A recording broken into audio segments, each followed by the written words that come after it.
This is Audiobook Warriors. Audiobook Warriors presents an unabridged recording of Manacled by Senlinyu, narrated by Freya and directed by Prana Upal. And now Manacled by Senlinyu. Chapter 51. Flashback 26. March 2003. Ginny's pregnancy went as smoothly as could have been hoped. She was physically drained from the toll it took on her magic, but aside from sleeping most of the day and refusing most food, her pregnancy symptoms were relatively minor. After hearing about Narcissa Malfoy's near death during pregnancy, Hermione was paranoid about the kind of toll a magical pregnancy could take, but Ginny seemed to handle pregnancy easily. "It's a Pruitt thing. Easily pregnant, easy pregnancies," Ginny said with a shrug when Hermione asked. "That's lucky. I'd hate to be leaving you alone like this if you were sick as the books say witches can get from pregnancy," Hermione said, studying the bright yellow orb fluttering over Ginny's stomach. "The baby has a good magical signature. It seems healthy, but I'm not very practiced with any of these spells." Hermione flipped to a different page in the Guide to Effective Care in Magical Pregnancy and Childbirth, and practiced the charm to check for placenta previa. "Have you heard anything from Harry and Ron?" Ginny asked, after a few minutes of Hermione manipulating diagnostic charms. Hermione nodded and cancelled all the diagnostics hanging around Ginny. "They're back at Hogwarts again. They haven't sent any messages. Harry sends his stag at night. I think he must do it when he's on lookout duty. He came into my room last night." Ginny pressed her lips together and looked on the verge of tears. Hermione squeezed her hand. "I feel so bad that I'm lying to him," Ginny said, tugging at the tips of her hair. "And then I'm making you lie too. I'm sorry. I should have been more careful." "It's all right. You don't need to worry about me." Hermione gave a weary shrug as she shrank the book and slipped it into a bag. Ginny leaned forward and grabbed Hermione's left wrist. "Well, I don't have very much to do in here, and I think you need someone to worry about you. You're so thin." Ginny ran her thumb over Hermione's ulna, as though to illustrate how the bones jutted out. Hermione jerked her wrist free and pulled her sleeves down. "You don't look like you sleep at all. You look like you're made of paper. Don't you have anyone?" Hermione looked away. "Well, George has offered," she said with a wry smile, "but I don't think he really meant it." Ginny poked her. "Be serious. You can't survive this war alone. No one can carry it. We survive together." Ginny poked her. "Be serious. You can't survive this war alone. No one can carry it. We survive together." Ginny looked Hermione over carefully. "I mean, maybe you were all right before, but you look like you're not coping anymore. Ever since Christmas, I don't think I've seen you sleep. Don't you have anyone at all?" Hermione scrunched her nose distastefully. "I think I've already mentioned that cathartic shagging is not my thing," she scoffed as she shook her head. "Adding a fuck buddy is hardly going to improve my coping skills." Ginny rolled her eyes and shook her head. "I'm not saying get a fuck buddy. You don't even have anyone to talk to or get a hug from after a bad day. Whenever anyone tries to reach out to you, you push them away, the way you did with Harry on Christmas. I don't understand why you don't let anyone share the load. I know that look in your eyes is the same one Harry gets when the war is crushing him. But Harry knows he has Ron, no matter what, and me, and you, and the family, and the DA, and Remus and Tonks and the Order, and even his stupid muggle fights when it gets too heavy. He's got all that to fall back on when he needs to put it down for a little while. You need to do that too." Hermione stared down at her nails and fidgeted with the cuticles for a minute. "What load do I have that anyone would be willing to share with me?" Her voice was bitter. She turned and looked out the window for a minute before looking back down at her hands. "It's worse, Ginny, to think someone is there for you, to lean on, and then find they aren't there when you need them most. I can't take that risk. I wouldn't be able to handle it." Ginny gave a frustrated huff and poked one of the glamoured pustules on her wrist. "Harry and Ron get angry at you because they care, though. You can't assume that people are going to let you down, and just never give anyone a chance? What if they'd be there and you never trusted them enough to find out? Hermione twisted her wand in her hands. What if they aren't, though, when I really need them to? There was a pause, and Ginny gave a sad sigh. Hermione closed her eyes for a moment before reopening them. This way has become a habit for me, Ginny. I don't know how to do it differently. What about me? Ginny said, with a small smile. Hermione looked at her. You? Why can't you talk to me? See? We've been friends for years. We've roomed together for nearly 4 years. But you never even considered that I'm someone for you to talk to. Even before I became an Order member, Harry and I were still able to talk about things. He could tell me enough. You can talk to me. You can trust me. I won't judge. I'm trusting you. I'm here for you. If you need someone, you can talk to me about anything. Hermione stared at Ginny guiltily. Ginny, it's not a matter of me not trusting you. I don't... Ginny's expression fell. Never mind. I'm not trying to make you. I just want you to know that you have someone to talk to, if you ever wanted to. Even if I disagree with you, I'm not going to stop being your friend. Thanks, Ginny, Hermione said, looking away. I do appreciate it. If I could, I would talk. But I don't even know where to start, and... She glanced at her watch. I need to go. Padma's shift is starting soon, and I'm still helping her manage it. Okay, Ginny sighed. I'll let you go then. Is Padma all right? As well as can be expected. She's still adapting to the prosthetic. It gets sore and she tires easily. The charm work is not as good as it could be. Flitwick and I are still tinkering with the balance. Hermione gathered her books and potions up and shoved them into a bag before she walked out of Ginny's room, making a show of removing all kinds of protective wards from her body and applying cleansing charms before heading to change her clothes. On her way to the hospital ward, she stopped and leaned against the wall for a few minutes. She pressed her palms flat against the wallpaper to try and stop the trembling in her hands. She hadn't been able to sleep for more than an hour or two at a time since Christmas. She took dreamless sleep potions once a week on Monday night, so her hands wouldn't shake during training with Draco. Everyone else congregated in the sitting room at night when they couldn't sleep, but Hermione found herself unable to bear being there. She stalled the conversations. People tried to cheer her up and include her. She was too tired to pretend. Most nights when the house was quiet, she'd sit alone in the kitchen of Grimmauld Place, trying to find something to do to fill the cold, empty hours until sunrise. She pulled her hands away from the wall and went to take her shift. Hermione was on the stairs with Padma, helping her practice ascending the stairs without a cane, when the door of Grimmauld Place burst open. "No, let go! Let go!" Harry was screaming and trying to tear himself out of Remus's arms as Remus dragged him through the door. "Fuck, let go of me! We can't leave them!" Harry punched Remus in the face as he struggled to break loose. "Someone stun him!"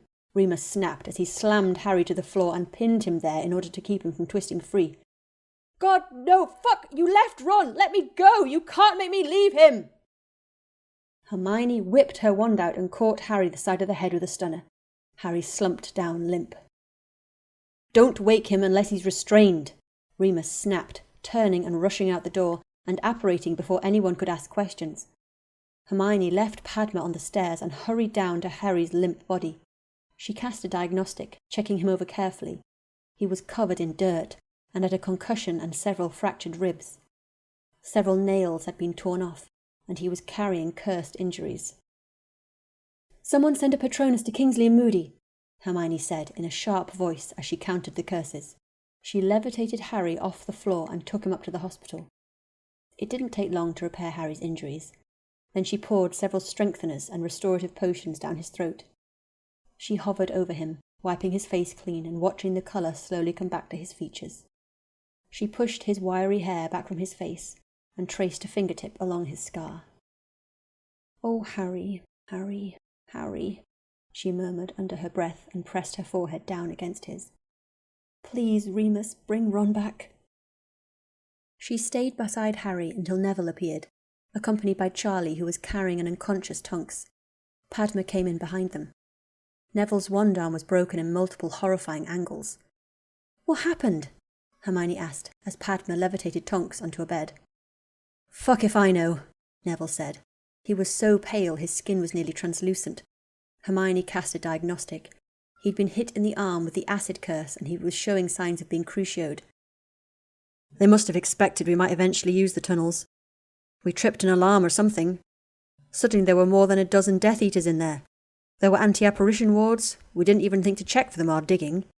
We held them back and Remus blew a hole in the roof of the tunnel and dragged Harry out first. We tried to follow. Ron got hit with something.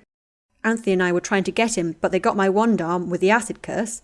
Anthony countered it, using Leviosa, and threw me out of the tunnel. Idiot. Let his guard down. I saw the killing curse hit him. I don't know how Tonks got out. No one else got out. When Remus got back, he just made us apparate. So, is Ron alive? Hermione's voice shook as she removed the bones in his arm. Neville was so dazed he didn't even react. I don't know. We sent word to Mum, Charlie said in a wooden voice, to find out what the clock says. Ron's hand on the Weasley family clock steadily read mortal peril.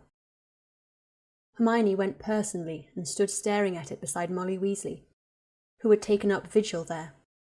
Hermione felt half afraid that if she turned away it might move abruptly to Lost beside Percy's. It took half an hour before she could force herself to tear her eyes away. Molly, there's a meeting in an hour, about what to do. I can stay with Arthur if you want to go, Hermione finally said, resting a hand lightly on Mrs. Weasley's shoulder.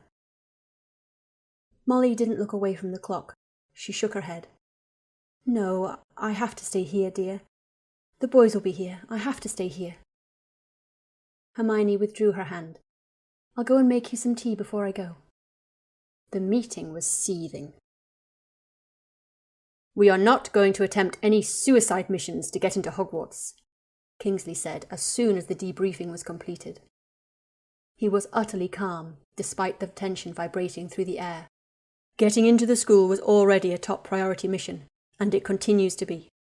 Given our inability to even access the school, we cannot immediately plan a rescue to find a single prisoner inside the castle. Until we have better information, a rescue attempt is off the table. Charlie smacked the table angrily, and the meeting descended into shouting for several minutes. We can't leave him there. He's an Order member. They're probably torturing him. What if Lucius Malfoy gets his hands on him? Harry's chest was heaving with panic and rage, despite the draft of peace and sedatives Hermione had given him prior to approving his renovation. There is nothing that can be done until we have better intelligence, Kingsley said, unmoved. He was always exactingly calm during meetings. His eyes darted around the room for a moment before stopping on Harry. While you recuperate, Moody is already heading a new mission to Hogwarts. We are fully aware of the urgency of the situation, Harry. I don't need to recuperate, Harry snapped, his teeth bared. I need you to help me get Ron back. There has to be something we can do. We have prisoners. We could do an exchange. Kingsley drew a long breath and shook his head. If the Order attempted to open a negotiation channel, we could alert them to the value of their prisoner. You're grieving. Until you have a new partner assigned to you, you are restricted from further missions. Harry stood up and walked out of the meeting without another word. Keep an eye on Harry, Kingsley said. Remus, Fred, Charlie, don't let him out of your sight. As the room cleared, Kingsley remained at the end of the table. Hermione stood up to leave. Granger, a word before you go, Kingsley said. She stopped and turned back. Kingsley cast a privacy charm around them. She curled her hands into fists behind her back. You need to speak with Malfoy. I want everything about Hogwarts immediately. Hermione stared at Kingsley guardedly. Now? As soon as you can. Wait here until you speak to him. Tell him it's critical. Make it clear this is a top priority for the Order. She nodded and started to turn before stopping. Should I tell him why? That we're trying to get Ron back? Kingsley nodded slowly as he looked back at her. His expression was closed, but his gaze as he studied her was meticulous. She often wondered what conclusions he was drawing. Yes. If he has a chance to get Ron back, that would be preferable to the losses we'll suffer attacking Hogwarts. I doubt they'll be foolish enough to kill him. Harry's tendencies are too well known. Until we get Ron back, Harry's useless. There is no solution that won't be a risk for the Order. Losing Ron could easily be a critical blow for us. Hermione's mouth twitched at the unspoken implication. It was worth sacrificing Draco to recover Ron. Of course. That was why she'd consented in the first place. She knew that calculus to be true, because war was larger than anyone. But, she swallowed. All right, I'll tell him, she said in a dead voice. After a moment, she added, You realize Harry's going to try to stage a rescue on his own. The corner of Kingsley's mouth twitched. And that's why I assigned Remus, Fred, and Charlie. If I put myself on his detail, he'll try to go solo. He's less likely to leave them behind. I'm hoping Remus can talk sense into him if he does do anything stupid. Unless we put him in stasis somewhere the Weasleys can't access, I don't expect there is any way to stop him. Hermione started to speak and then hesitated. Kingsley arched an eyebrow. Her jaw tensed. Ginny. Should we tell him about Ginny? It might ground him slightly. She watched Kingsley calculate the question. She had realised a few years into the war that Kingsley Shacklebolt had been a Slytherin. Not yet. If we can't recover Ron within a week, we'll use it, Kingsley said finally. I don't want any information getting to them. If we're lucky, they'll preoccupy themselves by trying to gather their own intelligence until Moody and I can find a solution. All right. Hermione left the room and walked straight out of Grimmauld Place. The room in the shack was cold. She wrapped her arms tightly around herself while she stood, waiting for Draco to appear. He came in less than 5 minutes. He studied her face. I assume this is about what happened at Hogsmeade? Hermione gave a sharp nod. They got Ron. Draco's expression flickered. It's Ron. I only heard it was a Weasley. It's Ron. We need him back. It's vital. We have to recover him. Draco's expression grew cold. Attacking Hogwarts would be suicide. The place is a fortress. We have to recover him, Hermione said, without wavering. It's non-negotiable. I was told to tell you it's critical. Draco's eyes flashed faintly. Ron is crucial within the Order. Kingsley wants everything you can provide about the Hogwarts prison. He drew a short breath and jerked his head up. Consider it done. Thank you, Hermione said, trying to catch his eyes for a moment. What if he died? What if this was the last time she ever saw him? He didn't look at her. I'll call you when I have something. Thank you, Draco. He gave a hiss of irritation. His jaw clenched. I'd prefer if you stopped calling me that. Hermione felt her stomach drop. Draco, when I kissed you... His expression grew vicious. Really? Do we have time to discuss this right now? Hermione swallowed hard, but couldn't stop herself. Is there a point when you will speak to me again? Are you ever going to even look at me? Her voice was pleading. Draco looked up sharply, and a cruel glint entered his eyes as they locked squarely on Hermione. It was like a punch in the gut to suddenly have his full attention levelled on her again. You want me to look at you, Granger? Draco said. His tone was light, almost cajoling, but there was a freezing edge to it. He stalked forward and closed in on her. Fine, I'm looking at you. It's delightful, I must say, to see all the guilt in your eyes. He sneered down at her. You know, I used to think the circumstances of my servitude to the Dark Lord were as cruel an enslavement as anyone could conceive. But, I admit, it pales somewhat beside you. Hermione stared up at him and couldn't breathe. I suppose no one realizes how light one set of manacles is until they have two, he said, studying her expression as his tone grew musing. At least before I could console myself that it wasn't my fault, that accepting everything was simply the best I could do to keep my mother safe. It's different when I have no one to blame but myself." His hand came up and rested on her throat. "After all, I did choose you. You were so determined to do whatever it took, but you will always be a Gryffindor at heart. I envied the fact you still had that space to be naive, to credit me with goodness, and failed to realize that Moody and Shacklebolt had been setting me up from the beginning. When you begged for a chance to heal me, I gave in. When you touched me, I didn't push you away. I thought, where's the harm? It all ends soon enough. Life has been cold for such a long time." Hermione shook faintly. He reached up, and his fingertips ghosted across her cheek. Hermione closed her eyes and drew a sharp breath. He was so close she could smell the oak moss and papyrus sedge that clung to his skin. "By the time I realized I'd miscalculated, you'd already forced your way in. You were so obvious, and it only made it worse. The fact you'd let me do anything to you, if it meant saving the very friends that left you to be sold, that nothing I did would drive you off. At least when I sold myself and took the mark, my mother prostrated herself and begged to be the one to take it instead. I suppose in some regards, I'm luckier than you." Hermione gave a low sob.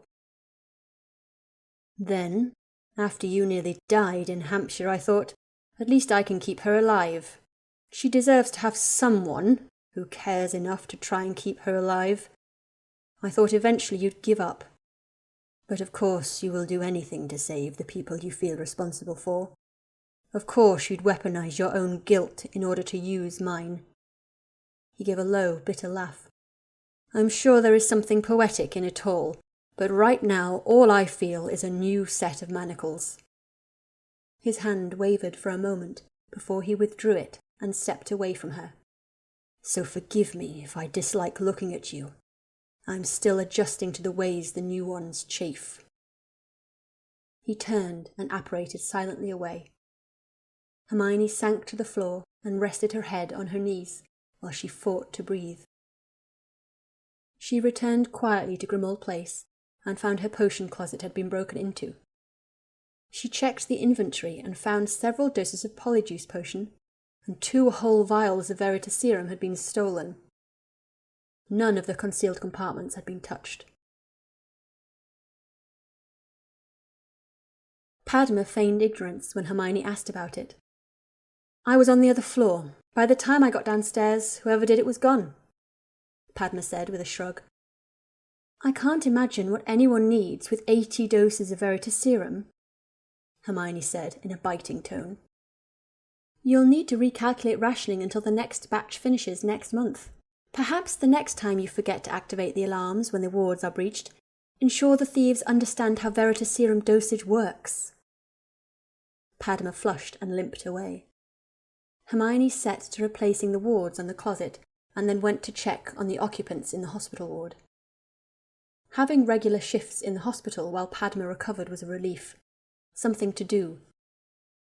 Something to focus on. Something that was good, that didn't add to the intricate web of deceit she spent most of her time being strangled by. It was the only thing Hermione did that didn't make her want to mutilate herself in penance afterwards. Not that it mattered whether she were penitent or not. Not that anyone cared. When she sat alone in the kitchen at night, she could do whatever she wanted. One line the first time, she'd watched the blood well up and slowly turn into a droplet that slid across her skin towards the table. She'd flicked her wand and the blood vanished. Another flick and the cup was gone too. The next night there had been more. The hours crawled past. Night after cold night while she cut and cut. As many razor-fine lacerations as she wanted. She could heal them all without so much as a scar. She was good at it, fixing external wounds. It was an exceptional talent of hers. It was something to do at night. When she emerged from a visit with Ginny, she found Harry standing outside the door. He looked feverish. His skin was pale, but his eyes were glittering brightly. "Is she doing all right?" he asked before Hermione had shut the door behind herself. "She's doing fine. There isn't any change yet," Hermione said before Harry's expression could become hopeful. She removed all the protective wards and cast cleansing charms on herself quickly. He nodded rapidly. "Does she know about Ron yet?" I told her I'd let her know as soon as we got him back." She rested her hand on Harry's arm. "We're going to get him back, Harry." I know we will," Harry said. Then he glanced sharply around as though he suspected someone might be eavesdropping. Can you come with me?" Hermione eyed him worriedly. "What is it, Harry?" Harry shrugged with false carelessness. "I just need a healer, and you're the best one." Hermione's heart stalled. "What have you done, Harry? Have you tortured someone?" Harry's head jerked up, and he stared at her horrified. "What? No! Why would you think that?" Hermione gave a faint gasp of relief and closed her eyes briefly. "Someone broke into my potion closet and stole almost our entire Veritaserum supply for the month. I don't know what other things you might be doing." Harry eyed her and shoved his hands into his pockets. "We just went and got a few snatches. None of them know occlumency. Veritaserum works." "What do you need me for, then?" "I'll tell you once we get there." Harry caught her by the wrist and pulled his invisibility cloak over their heads. He led her out of Grimmauld Place and apparated. They reappeared at an empty lot. Harry reached out and grabbed something invisible in mid-air. There was a screech of an old gate, and Harry stepped forward, still holding Hermione by the wrist. As she followed him, a small cottage started appearing, surrounded by a large garden and a pond, which she and Harry were standing beside. "Where are we?" Hermione glanced around. "This was Tonk's house," Harry said. "Remus and Tonks rewarded it so that Remus would have a safe place to transform." Hermione stared in disbelief. "Tonks comes back to the house her parents were murdered in?" Harry looked up at the building, and his eyes grew wistful. "It's her childhood home. She got married in the living room. She says she had to come back. It's all that's left of her parents. If my parents' house in Godric's Hollow was still standing, I'd go back there too." He stood staring at the cottage for a minute before rousing himself. "Come on." Harry led the way along a winding gravel path up to the front door. The entry opened into the sitting room and a dining room beyond. Charlie, Fred, Remus and Tonks were all standing around a table. They looked up when Harry entered. Hermione followed him into the room. "I got a healer," Harry announced as he walked in. Everyone stared back in disbelief. "Hermione?" Fred said in an incredulous tone. "I thought you were getting a field healer." "They don't know enough," Harry said flatly as he walked up to the table. Hermione hung back. "It's been 3 days. We don't know what kind of injuries he might have. Hermione can heal anything." "And when was the last time she was on a mission?" Charlie said, arching an eyebrow as he stared at her. Harry looked over to Hermione. 3.5 years? Hermione said, avoiding everyone's eyes. "We can't take her," Fred said, folding his arms. "The Order needs her. There's no replacing her as a healer, and she has no experience in the field." "What the Order needs is to stop losing people, or there won't be anyone left for her to heal," Harry said in a furious voice. Padma's good with healing, and she's used to being in the battlefield," Remus said, studying Harry rather than Hermione. Harry shook his head. "Padma's only got 1 foot. She might be ready for missions with a prosthetic in a few months, but she isn't now. Pomfrey is in her 60s and gets winded on the stairs. I need someone who can move fast. Hermione doesn't need to be used to fighting. We can cover her." Harry's jaw jutted out obstinately. "What are you planning? The 5 of you can't possibly think you can break into Hogwarts for a rescue," Hermione said, clutching her wand. "Ron's not at Hogwarts," Harry said matter-of-factly, tapping a scroll of parchment. "We went out and got some snatchers. The word is that they moved him closer to London for interrogation. There's a smaller prison near Cambridge." "Near Cambridge?" Hermione echoed. There were no known prisons in Cambridge. Draco would have mentioned it. "And you got this from Snatchers?" "We get a lot of information from Snatchers. Most of the prison blueprints we use for our rescues come from Snatchers, you know," Harry said with a nod, looking down at the rough outline of a building. Hermione twitched and felt cold. Moody had attributed most of Draco's intelligence on prison blueprints as being from Snatchers. She stepped closer and stared at the blueprint for a minute before looking up. "Harry, this could be a trap," she said, as gently as she could. "Yeah, any of our intelligence could be a trap, but it's been pretty good until now." "I'm not going to doubt it the time it could mean getting Ron back. We have to go today. Tomorrow is the full moon," Harry said in a tight voice. Hermione looked at Charlie, Fred, Remus and Tonks. "It's as good as anything else we've gotten," Remus said, giving her a small smile. "The Order needs Ron back. The Death Eaters will probably expect us to delay and then use a large force. If we get in and out before they expect us, there will be fewer casualties." Hermione stood, wavering. If she exposed Draco to everyone in the room, there was no guarantee it would even stop them. It could just shatter the Order. "Will you come, Hermione? To help me get Ron back?" Harry turned from the table and was studying her seriously. "Harry," she started in a pleading voice. "I don't know what they might have done to him for so many days." Harry interrupted her, his voice thick. There was a tremor underlying it. "He could be really, really hurt. That's why I need you to come. You're the best. You're the best healer. If he's too hurt, we might not be able to get him out without you. But I'm going to go. I have to go get him." "Until we get Ron back, Harry's useless. There are no solutions, there won't be a risk for the Order. Losing Ron could easily be a critical blow for us." Hermione swallowed. Of course I'll come." Harry gave a relieved sigh and grinned at her. "Good. Come see the plan." The plan wasn't the Order's best. Strategy had always been Ron's strength, and everyone could feel his absence and the need for him as they looked down at the blueprint before them. Hermione's job was to stay down and let everyone else deal with any guards or fighting. She was supposed to heal Ron as rapidly as possible once they found him, in case they had to fight their way out. If there was a fight, she was to get Ron out. Once she had gotten him clear, everyone else would retreat. Hermione stared down at the blueprint. It was a trap. The layout was too obvious, too detailed for a Snatcher to know. She gnawed her lip as she considered what to do. "All right, everyone get ready. We'll head out in 15 minutes, Harry said. Hermione fidgeted nervously. "I need to get my kit. You didn't give me a chance to bring my supplies." Harry turned to stare at her. His green eyes narrowed.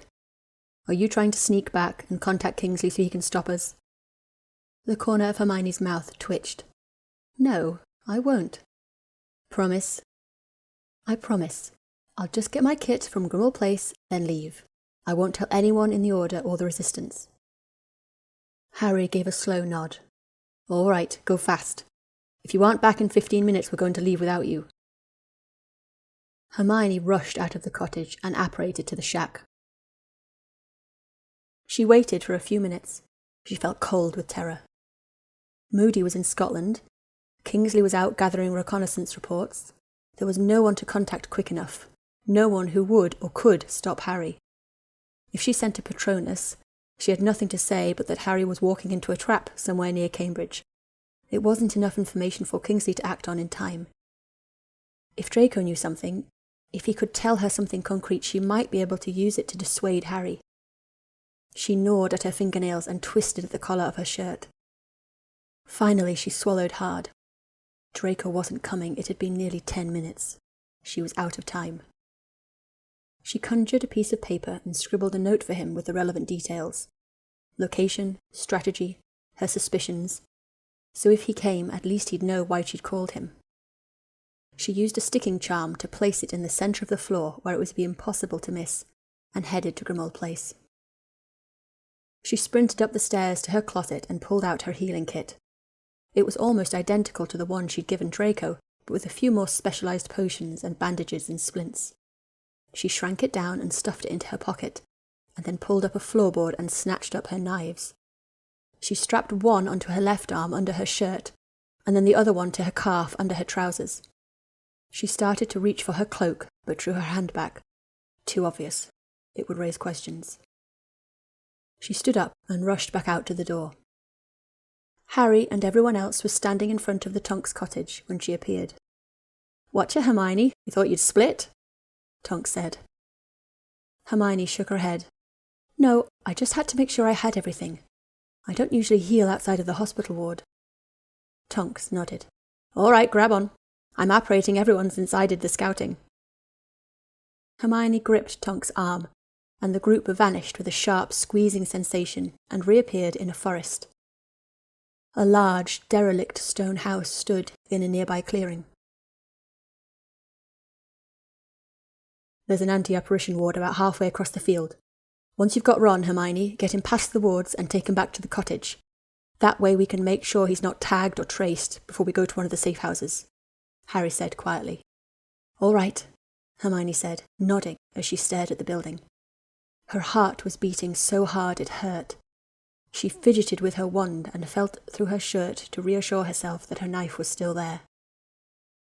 Harry, Remus, Fred and Charlie started constructing an intricate detection spell, while Hermione and Tonks kept watch. They cast the web of magic off their wands and it slowly drifted out of the forest, barely visible unless it was being looked for. It floated across the field towards the house, shimmering slightly at different points to indicate the various wards. As it phased through the building, there was a small flashes of red light. 2 at the door, Harry said. 4 upstairs, Fred added.